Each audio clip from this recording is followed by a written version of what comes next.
Bienvenue sur On Your Mind, partage d'un coach, le podcast des coachs inspirants. Je suis Vincent Lopez, coach professionnel certifié, spécialisé en éducation et en parentalité positive. Mon objectif, démocratiser un coaching de qualité qui s'appuie sur un code de déontologie éprouvé. Pour ça, en partenariat avec B-Coaching, je te présente chaque semaine une partie d'interviews de coachs professionnels, des experts passionnés et accessibles. Je te propose un voyage inspirant avec des coachs qui vont te présenter leur parcours authentique avec toutes les étapes qu'ils ont traversées. Leurs défis, leurs échecs et leurs réussites vont enrichir ta propre expérience. Et on ne s'arrête pas aux témoignages. Ils vont également te partager leur vision unique du coaching et te présenter des outils précieux pour t'aider toi ou tes clients à atteindre vos objectifs. Pour ne rien rater de l'émission, pense à t'abonner dès maintenant et ainsi rejoindre la communauté On Your Mind. Bonne écoute! Salut à toutes et à tous, bienvenue sur On Your Mind, partage de coach, le podcast des coachs inspirants. Alors aujourd'hui, on a un nouvel invité qui va partager le mois à venir, plusieurs semaines, au minimum 4, parce qu'on a eu un échange vraiment riche avec lui. J'ai adoré vraiment partager ce moment. J'ai beaucoup de chance de pouvoir interviewer des personnes aussi intéressantes. On a battu avec lui un record de durée, puisque notre échange a duré en tout et pour tout presque 3 heures. Alors bien sûr, l'épisode ne va pas durer 3 heures, je te fais des parties qui soient un peu plus courtes, mais il va être un peu plus long que d'habitude. Je pense qu'on va être sur une 35 à 40 minutes en tout, j'imagine. Donc voilà, ça c'est pour l'introduction. Et donc, t'as bien entendu, hein, on a duré presque 3 heures. Et pour être vraiment honnête avec toi, l'échange était tellement varié, tellement intéressant qu'on aurait pu, je pense, sans problème, aller beaucoup plus loin et partager encore un moment beaucoup plus long tous les deux. Donc voilà, j'avais envie que tu te rendes compte un petit peu du background, tu vois, du back-office de On Your Mind.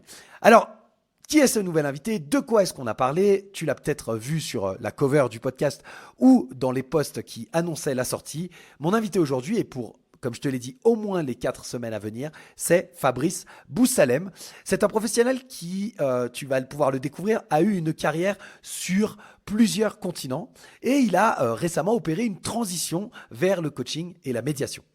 Fabrice, il partage avec nous dans tout cet échange, dans tout cette interview, il partage avec nous non seulement ses expériences dans des contextes, tu verras, culturels très variés, très diversifiés, mais aussi ses réflexions, et elles sont profondes, sur l'impact du coaching sur le développement personnel et professionnel des individus. Tu vas pouvoir le découvrir aujourd'hui au cours de cet entretien. On va aborder de nombreux thèmes tels que l'importance de l'adaptabilité dans un monde globalisé, la transition de carrière avec tous les défis que ça peut contenir, mais aussi le rôle crucial du développement personnel dans la réalisation professionnelle. Alors aujourd'hui, tu vas découvrir qui est Fabrice et dans les prochains épisodes, tu découvriras sa vision du coaching et du monde de manière plus large. Il va aussi te partager des conseils très pratiques pour tes séances de coaching si tu es toi-même coach en devenir ou coach pratiquant, et il ira même jusqu'à nous raconter des séances de coaching qui l'ont marqué. Donc vraiment, je t'invite à rester avec nous pour toute cette série et je ne te fais pas plus attendre aujourd'hui. Je te laisse pour cette première partie de l'interview avec Fabrice Boussalem et je te retrouve à la fin pour la conclusion. Bonne écoute. Salut Fabrice, bienvenue sur On Your Mind. Salut Vincent, comment vas-tu? Écoute, ça va super bien. Avec le soleil en plus, je suis content. Ça faisait 2-3 jours qu'on a été un peu gris ici à Bogota, tu vois. Et là, il fait grand beau à nouveau. En tout cas, ça fait plaisir, hein, tu transmets toute cette énergie, quoi. Donc c'est super agréable. Que tu vois, ici, on alterne avec de la pluie et parfois des rayons de soleil. Donc c'est ni figue ni raisin, quoi. Donc non, c'est bien d'avoir le soleil de Bogota, c'est sympa. Et je te remercie d'ailleurs de l'opportunité. C'est assez chouette. J'aime bien ton podcast. En tout cas, il y a pas mal de boulot derrière et puis on apprend tout le temps des choses, quoi. Donc c'est vraiment sympa. Mais écoute, avec plaisir. Merci à toi d'avoir accepté, parce que je te prends un peu de ton temps. Donc, je te remercie. Avec plaisir. Et puis, on va essayer de transmettre à l'audience un maximum de ton parcours et de ce qu'ils peuvent prendre à travers qui tu es et ton parcours jusqu'au coaching, jusqu'à aujourd'hui, quoi. Tu vas nous parler un petit peu de tout ça. Mhm. Pour commencer, maintenant, ça fait 2 ou 3 interviewés que je présente sous cette forme-là, sous la forme un peu ce qu'on appelle le portrait chinois. Donc, c'est Mhm. des questions qui sortent de l'ordinaire pour la présentation. L'idée, c'est que tu répondes avec ce qui te passe par la tête. Il n'y a pas de juste, pas de faux. C'est vraiment un lien avec Mhm. des images et ça apporte un regard spécifique. C'est juste un angle, hein, ça ne représente pas l'entièreté de ta personnalité, bien sûr. Mais voilà, l'idée, c'est de pouvoir répondre de manière spontanée et manière assez concise sur ces Mhm. deux, trois premières questions du portrait chinois, Ouais, si ouais. c'est OK pour toi. Ok, on va essayer. Ça marche. Attends, j'allume les Donc, cierges et tout ce qu'il faut. euh, écoute, pour préparer ça, moi j'ai regardé un petit peu ton parcours, ce que j'ai pu en Ouais, trouver en tout cas. Et donc ouais. le portrait chinois, il s'appuie un petit peu là-dessus, mais ensuite on rentrera bien sûr un peu plus en profondeur et tu pourras expliquer à l'audience plus en détail ce que tu souhaites partager. Ma première question, euh, j'ai vu que tu as une expérience sur le continent africain qui est assez importante dans ta vie professionnelle. Et donc ma première question, c'est si tu étais un pays d'Afrique, lequel tu serais et Mhm. pourquoi? C'est une sacrée question en fait. D'emblée, tu mets la barre très haute. Euh, alors pour le coup, tu vois, euh, c'est à la fois Afrique et Asie. Oui, c'est Euh, juste. donc c'est vrai que il y a quand même une prédominante Afrique, parce que les circonstances sont souvent comme ça, en tout cas euh, en tout cas pour un Français. Bah, on a quand même plus d'emprise en Afrique. Mais cela dit, je pense à Afrique parce que euh, ta question me fait vraiment réfléchir en profondeur. Euh, et si tu veux, il y a beaucoup de ces pays-là, que ce soit Afrique ou Asie, où en fait, euh, ce sont des pays kaléidoscopes. C'est-à-dire que ce sont des mosaïques en fait de population. Sur le plan ethnique, sur le plan des langues, sur le plan enfin, de plein de choses. Et donc, du coup, moi, ce que je trouve assez fascinant, c'est un peu cette diversité-là, qu'on a tendance à voir un petit peu perdu chez nous, parce que uniformisation, parce que dynamique, etc. Et donc, du coup, lorsqu'on va à l'étranger, lorsqu'on travaille à l'étranger pendant un certain nombre d'années, comme je l'ai fait, euh, on passe vraiment non seulement dans un autre univers, mais une diversité d'univers.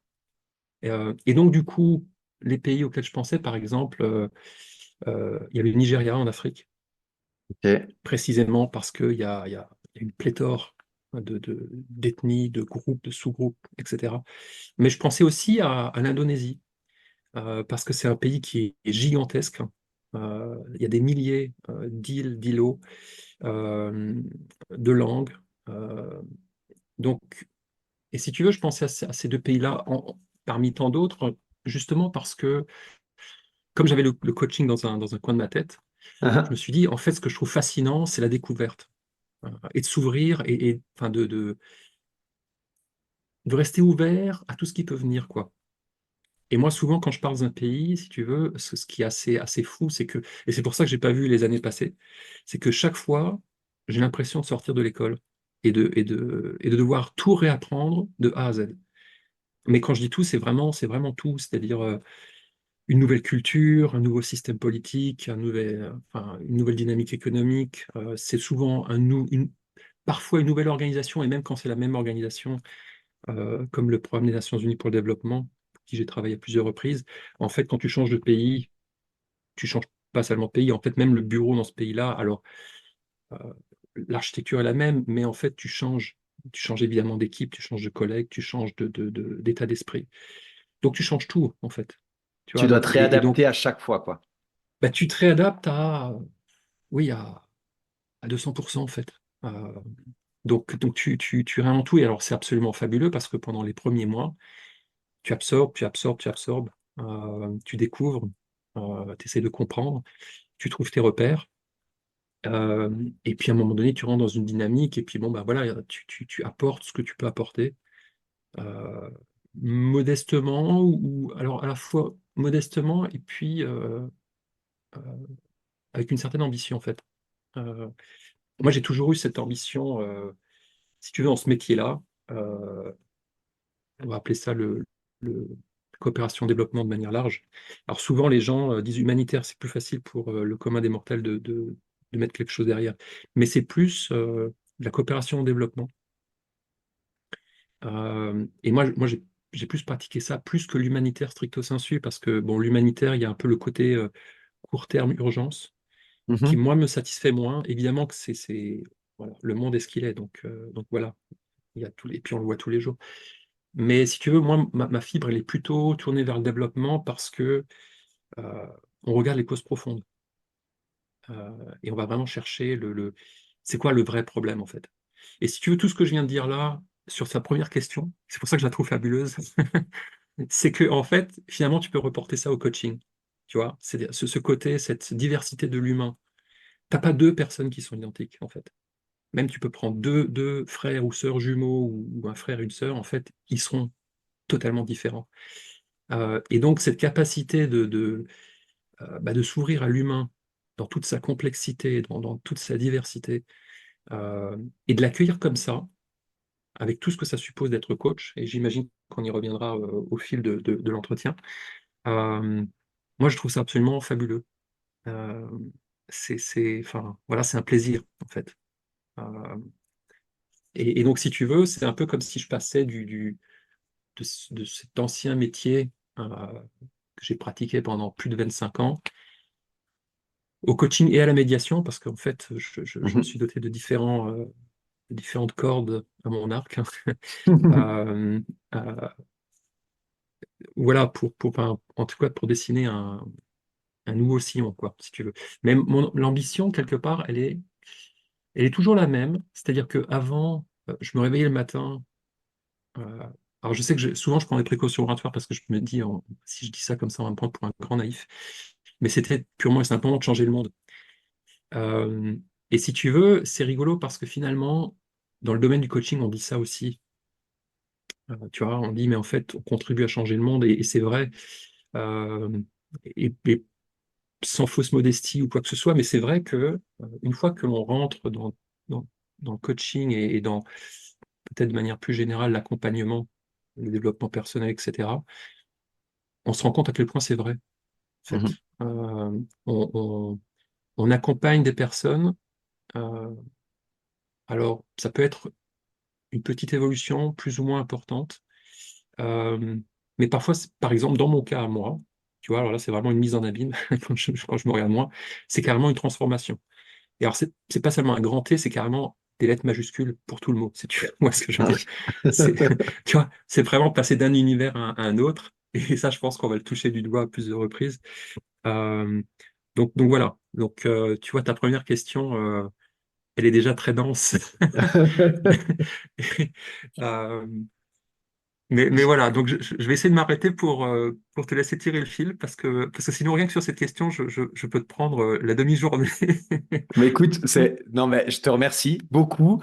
C'est génial parce qu'en fait, il y a tellement de choses dans ce que tu viens de dire qui voilà qu'on va aller dérouler hein, au fur et à mesure. Tu viens de mettre en place une sorte de bobine comme ça, puis on va aller tirer le fil et aller voir des différentes parties de ce fil-là. On n'aura pas le temps, bien sûr, sur un épisode de tout voir parce que c'est juste Mm, là, tu as déjà donné beaucoup de choses. Moi, ce que j'ai envie de retenir pour l'audience et puis pour cet épisode, et vraiment, tu n'hésites pas à m'interrompre s'il manque des aspects vraiment essentiels pour toi. C'est ce côté diversité, le fait que en te demandant un pays, tu penses à ceux qui à tes yeux représentent peut-être le plus la diversité que tu as pu rencontrer dans un seul pays. Donc cette diversité et que tu fais le lien avec le coaching de la diversité de l'humain. J'ai aimé le côté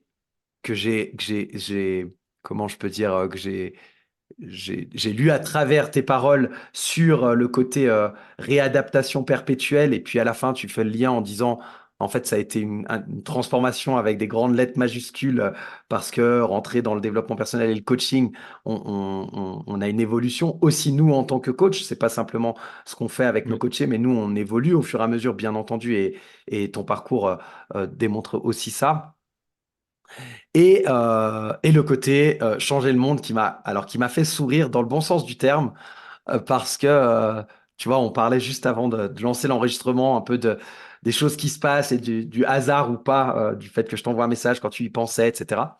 Mhm. Et moi là moi je joue au rugby et j'ai le président de mon club qui a une fille qui est âgée de 12 ans et qui est donc à l'école ici hein, en Colombie et elle a un projet avec sa classe de faire découvrir des métiers, tu Mhm. vois, à ses camarades.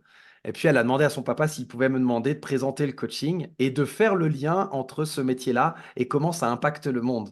Et j'ai Ah, enregistré la vidéo hier, je lui ai fait une vidéo de 2 minutes en lui expliquant en quoi je trouvais que le coaching, il impactait le monde, et particulièrement avec ouais. ma spécialité qui est le coaching parental et l'éducation. Ça fait 20 ans Mhm. que je travaille dans l'éducation pour exactement la même Ouais. raison, à savoir que je pense que oui, on a, enfin, je pense réellement avoir un impact sur le monde de demain et aujourd'hui avec le coaching encore plus. Mhm. Donc voilà, ça fait que c'est les 3 éléments que je retire Mhm. de tout ce que tu as partagé. Il y a eu beaucoup, beaucoup de choses. Et j'ai aimé ce côté, et ça fait que je me dis que l'épisode va être vraiment riche. Euh, un peu introspection où directement tu fais déjà le lien entre ce que tu as pu vivre dans le passé, tes expériences professionnelles, ce que ça t'a apporté, et aussi bah, tu fais déjà le lien avec le coaching et la médiation que tu pratiques aujourd'hui. Donc merci beaucoup Mhm. pour tout ça. Voilà un peu un résumé. Merci, merci. Non, c'est top. C'est vraiment to the point, comme on dit en anglais. Et donc, mon enchaînement, il est assez simple, hein, finalement. C'est bah, avec ce que tu as vécu dans ces différents pays, cette diversité, cette adaptation dont tu as parlé, de réapprendre à chaque fois, même au sein d'une organisation similaire, parce qu'il y a tout à réapprendre. Et à ma propre échelle, je vois bien en Colombie comment c'est passé. Et j'ai beaucoup aimé ton explication de tu arrives, tu as quelques mois où tu observes, tu essayes de comprendre, tu te poses des questions, etc. Et je pense que ça, Mhm. indépendamment même du métier que tu as pu pratiquer, qui était voilà, coopération-développement. Ce qui est très large. Ce qui est très large, mais ce que j'aime par rapport au côté humanitaire, ce que tu mets en avant, je trouve, ce côté humanitaire, urgence sur le moment, et ce côté coopération-développement, on y voit quelque chose où on travaille sur le long terme pour construire quelque chose de solide, tu vois? C'est comme ça que je l'ai Exact. interprété. Mais complètement, oui, oui. Si tu veux, souvent pour le commun des mortels, je dis ça comme ça parce que ça va pas forcément de soi, si tu veux. Moi, c'est pour ça que j'ai l'impression de venir d'un univers dans un autre univers. Si tu veux, en rentrant en France, moi, souvent, pendant bah, toutes ces années, hein, plus de 25 ans, quand je rentrais en France, j'étais soit un touriste, soit j'étais entre deux postes, quoi. Mhm. Tu vois. Donc, j'étais là un petit peu entre parenthèses, en fait. Donc, j'étais là sans être là, en quelque sorte. Là, je suis un peu plus là, en étant là. Tu vois ce que je veux dire? Ah, ah, ah. Donc, du coup, si tu veux, je suis un petit peu moins entre parenthèses et je suis un peu plus en prise avec la réalité franco-française, si tu veux. Euh, bon, évidemment, je reste qui je suis et après avoir eu bah, une bonne partie de ma vie comme ça, bah, forcément, ça te change. Euh, mais le côté développement, pour moi, il est important parce que c'est en relation avec l'ambition. Tu vois, c'est-à-dire que l'humanitaire, bien sûr qu'il le faut, j'en ai un peu fait. J'ai travaillé dans des camps de réfugiés à une époque, et donc j'ai vu ces réalités-là aussi. Sauf que moi, ça ne me satisfait pas. Et même si tu veux, même dans ma pratique de développement, dans le développement, il y a naturellement la notion de long terme, de changement Mhm. durable, si tu veux. Mhm. Donc, il y a plein de choses qui sont devenues des modes, tu vois, des expressions. Euh, ouais, en fait, qui reflètent quelque chose sur la prise de conscience, mais qui pour moi sont juste vont de soi, si tu veux. Et si tu veux, tout à l'heure, quand je parlais d'ambition, euh, même avec mes propres équipes, au fur et à mesure, euh, quelle que soit l'activité que tu poses, en fait, il y a toujours mille et une façons de le faire. Tu fais un atelier, une formation, enfin, peu importe, tu as toujours mille et une façons de le faire. Et donc, moi, mon questionnement à l'équipe, je l'ai titillé un peu, et c'est pour ça, quelque part, je me suis fait la réflexion, bon, finalement, c'est un peu un trait facile, mais pour moi, je crois que c'est très vrai. J'avais en fait d'emblée la notion de coach. Moi, je connaissais pas nécessairement ce terme-là, et puis je le voyais pas comme ça. Bon, en mettant le doigt dans le coaching, je me suis rendu compte que finalement, naturellement, mon tempérament naturel et ma façon d'être, c'est d'être coach, en fait, dans le sens où, même en termes de hiérarchie, quand je dis mes équipes, en fait, que je sois chef de projet, directeur de bureau ou quoi que ce soit, quelle que soit la fonction, euh, je, je- je me sentais toujours, en fait, tu vois, au même niveau. C'est plus une organisation horizontale plutôt que Mhm. verticale, tu vois. Et Mhm. donc, moi, ma démarche, ça a toujours été dans le questionnement. Mais dans le questionnement, dans le sens, OK, and so what, tu sais, en anglais, le fameux so what. Bien sûr. Je dis, OK, tu veux faire un atelier, et alors? OK, ben, très bien. mais ça va changer quoi, fondamentalement? Tu peux le faire ou pas le faire. En âme et conscience, ton atelier, il fera quelle différence?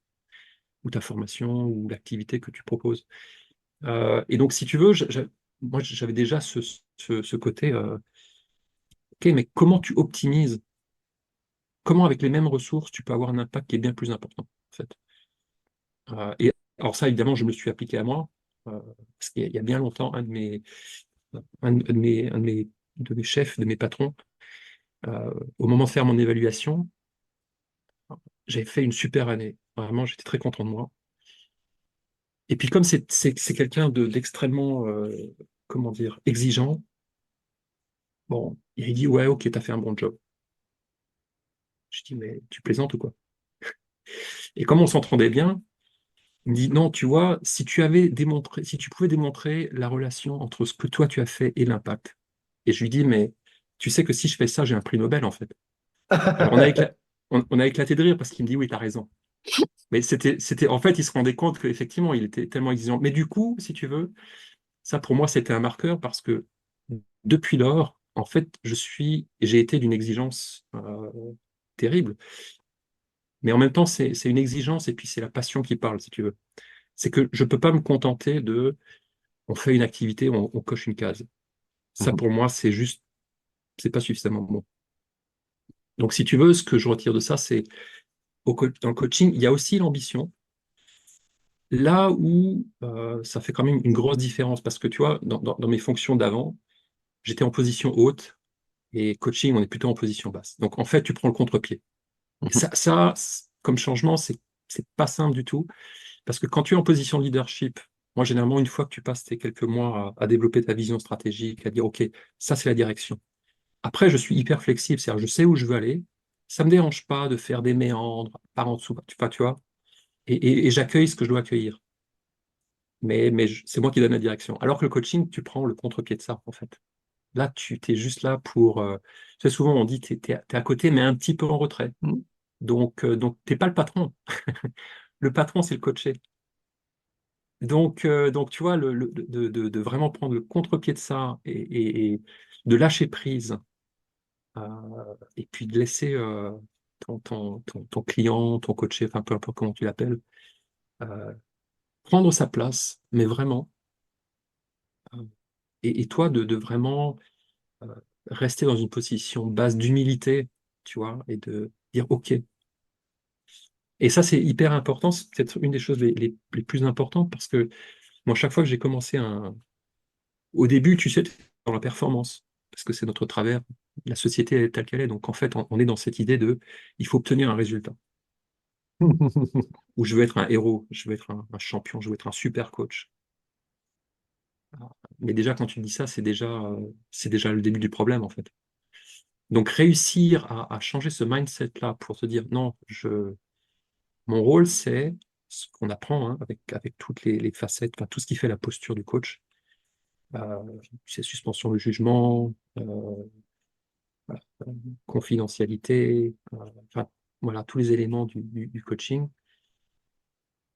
qui, waouh, tu vois, ça, c'est quelque chose. Alors, tu peux avoir un tempérament ou tu peux avoir un caractère qui te prédispose à ça, mais néanmoins, au fond de toi, tu as quand même ce truc, faut y arriver, quoi. Et si tu veux, moi, Bon, alors, une autre chance que j'ai eue, mais c'est juste parce que les choses sont. Moi, je ne l'ai pas du tout planifié comme ça, mais quand j'ai commencé ma formation ICI en parallèle, en fait, je m'étais inscrit à deux formations en parallèle, Ok.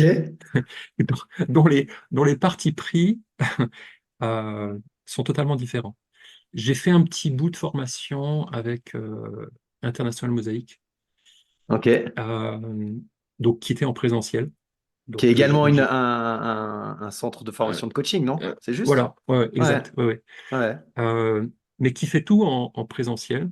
D'accord. Euh, et en même temps, quasiment, oui, quasiment en même temps. En fait, je m'étais inscrit à l'ICI. Pourquoi? Parce que euh, l'un, bon, d'abord, il y avait une question de coût. Hein. Bon, ça, voilà, c'est une réalité, c'est comme ça. Bien sûr.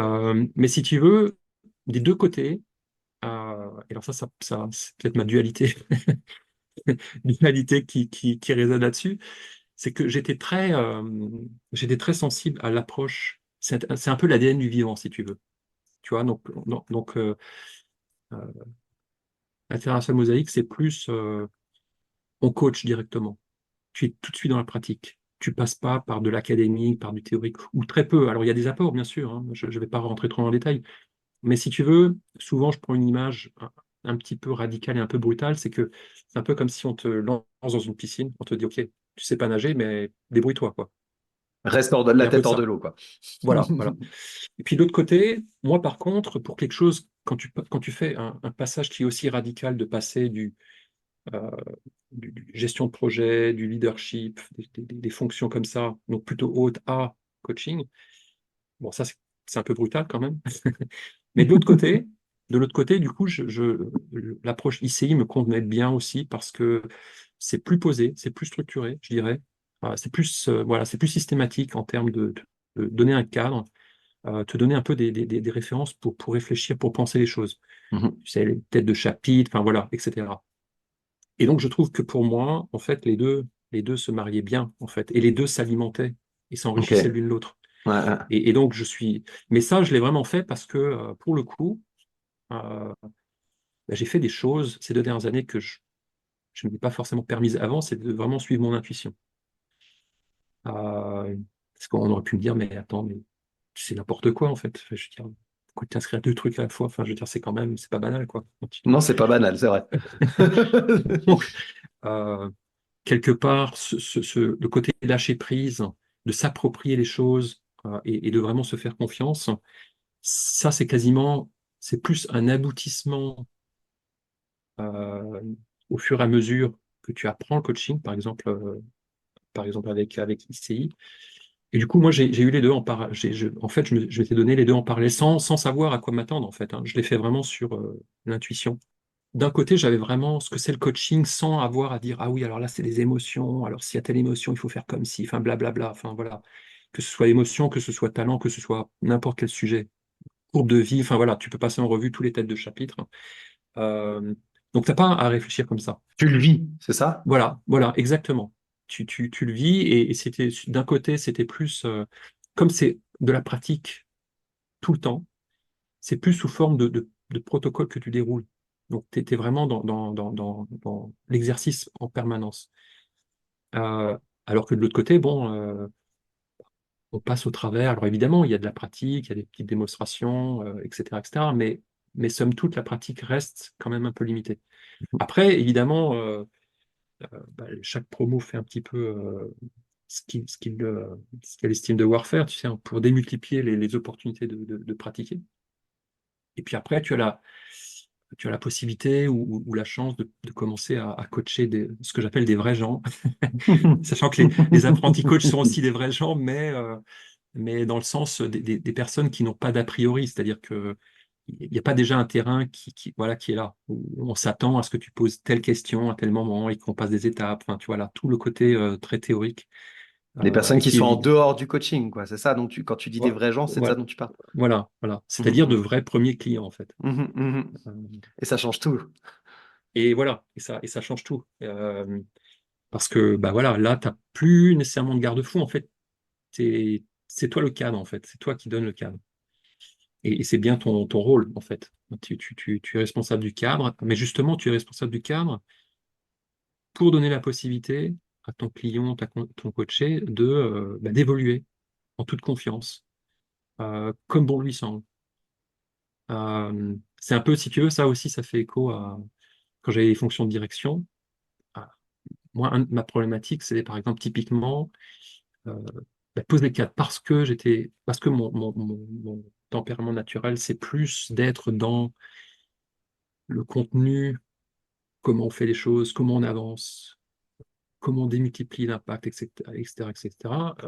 Du coup, j'avais tendance à ne pas nécessairement poser suffisamment le cadre, parfois. Ok. Alors qu'en fait, le cadre, il est important. Parce que le cadre, justement, une fois que tu as posé le cadre, tu as la liberté d'évoluer. Tu vois. Et Ah ouais, alors, si tu, complètement. Ça me parle complètement. tu vois. Alors que moi, évidemment, moi, enfin, j'ai toujours eu besoin. Alors, pendant une période, j'avais la chance d'avoir des chefs, des patrons, etc., qui me faisaient complètement confiance. Donc, Dieu merci, euh, parce que pour moi, ça aurait été très compliqué de fonctionner. Et d'ailleurs, dès que j'avais quelqu'un d'un peu trop micro, ça devenait insupportable. Ça, c'était pas gérable. Euh, voilà. Donc, si tu veux, pour le coaching, il y a un petit peu de ça. C'est euh, dit autrement, ben là, nous, on est responsable du cadre, mais là, le cadre, il est tellement important parce que ça conditionne complètement la possibilité pour le coacher de cheminer, en fait. Déjà, d'avoir confiance en toi, pour le coup, de s'ouvrir. Il y a un peu de cette notion d'intimité. Euh, Mhm, mhm. Ça, c'est peut-être d'ailleurs un apprentissage absolument qui est essentiel. C'est que autant, je caricature un peu, mais si tu veux, autant dans mes fonctions avant, on était beaucoup dans le cérébral. Là, tu redécouvres, tu réapprivoises partie de toi-même, en fait, qui est l'humain, qui est tout le côté non cérébral, en fait, le côté cœur-corps. Et donc, et du coup, quand on dit être aligné, c'est avant, dans le monde d'avant, si tu veux, quand tu es dans un monde très cérébral, quand on dit être aligné, ça, en fait, ça veut rien dire, quoi, parce que tu es cérébral. Donc, en fait, ça veut dire quoi, être aligné? Tu fais un job que tu aimes, euh, qu'est-ce que ça veut dire d'être aligné, en fait? Est-ce que tu oublies, enfin, tu penses pas, Avec quoi t'es euh, aligné? t'es aligné avec quoi, en fait? T'es aligné avec les objectifs de ta boîte, Mhm. avec ta promotion qui doit venir, avec, enfin, t'es aligné, ça veut dire quoi, en fait? T'es OK parce que tu vas gravir les échelons, donc t'es aligné sur l'échelle, fait que t'es aligné sur quoi? Alors que quand tu redécouvres tout ce qu'on a désappris, parce qu'en fait, on est tous avec ce potentiel-là. C'est ça qui est extraordinaire. C'est que, en fait, la société et notre éducation est telle que on se saborde, quoi. En fait, on oublie purement et simplement une bonne partie de qui on est en tant qu'humain. Et peut-être même la plus importante. Exact, Et c'est ça, exact. et c'est ça qui est pitoyable. C'est qu'en fait, on est dans une société qui nous, on se saborde, quoi, nous-mêmes. Et donc, et le fait finalement, encore une fois, chaque fois, je me dis, c'est un luxe et un privilège que tu y arrives pour de bonnes ou de moins bonnes raisons, parce que souvent, dans tous les groupes, dans toutes les promos, il y a diverses raisons qui nous amènent au coaching, hein. Il y a des accidents de vie, bon, qui viennent de diverses manières. Mais à la fin, ça reste quand même un sacré, euh, un sacré privilège, en fait, une chance. Euh, Ouais. Parce que du coup, tu redécouvres un bon 50% de toi-même, si c'est plus. Tu redécouvres, Euh, on appelle ça quand on nommait cet enfant intérieur que tu peux redécouvrir voilà. quand on Ouais. accompagne nos coachés. Et qui est la source de ta vraie puissance, en fait. Exactement. Exactement. Et ça me fait penser, tu sais, moi, j'accompagne majoritairement des familles Mhm, et je dis souvent aux parents qu'en fait, les meilleurs coachs, c'est leurs enfants. mhm, Parce que ils nous apprennent quand on est parent, en fait, on évolue grâce à nos enfants par leur naïveté, leur découverte du monde et leur façon, tu vois, cette période, enfin ces périodes, parce qu'il y en a plusieurs dans la vie d'un enfant, où ils nous posent des questions sur le pourquoi, tu sais, mhm, mhm. qui parfois peuvent nous exaspérer un petit peu parce qu'ils le répètent 10 fois, 20 fois. Mais en fait, c'est les meilleurs coachs qui existent parce qu'ils te renvoient à Mhm. toi dans ton comportement à partir du moment où, en tant que parent, tu commences à t'interroger sur le Ouais, pourquoi tu fais les choses avec eux. Ben, ils sont en train de te coacher quelque part, tu vois. Et quand tu dis exact. on a tous ça au départ et on se saborde, c'est exactement ça. C'est qu'après, on rentre en fonction des cultures dans lesquelles on évolue et des pays et de notre environnement. On va plus ou moins rentrer dans un moule qui fait qu'on oublie cette approche-là et qu'on n'est plus aligné avec soi-même comme on pouvait l'être à une certaine époque de notre vie.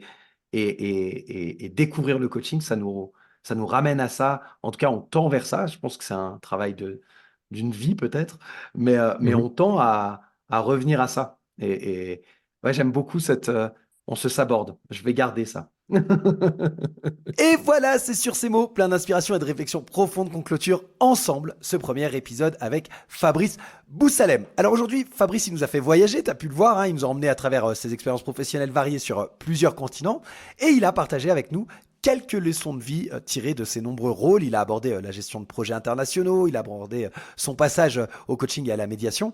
Il a mis en exergue, je trouve, comment chaque changement de rôle et de pays, ça a été pour lui une occasion d'apprendre et de se réinventer, non seulement professionnellement, mais aussi personnellement.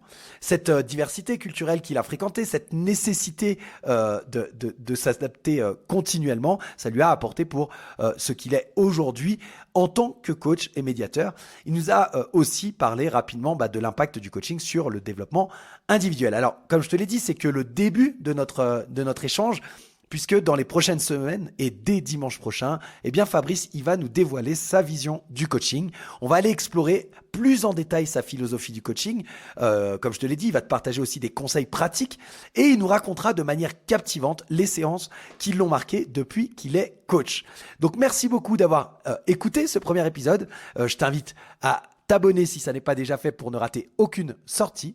Et je te souhaite une très bonne semaine. On se retrouve dimanche prochain sur On Mind Partage de Coach, le podcast des coachs inspirants. Bye bye.